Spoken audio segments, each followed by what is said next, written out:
Barr with the Little Rock Regional Chamber, and we're here today at UA Pulaski Tech's South Campus celebrating Manufacturing Day and having a Technical Careers Career Exposure Fair.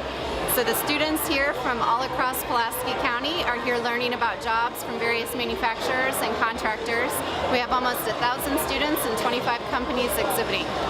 We're so happy to have North Little Rock School District here today participating. Thank you. Hello, my name is Patrick Bruce. I'm a career tech teacher with North Little Rock Academy, and I'm here with Dr. Bentley Wallace, a dean here at the UA Pulaski Tech College. Dr. Wallace, tell us a little bit about how Manufacturing Day began. Well, it's an international movement, and there are Manufacturing Day events going on all around the world this week, and we've been able to expose thousands of high school and middle school students to career opportunities in manufacturing and technology in Central Arkansas.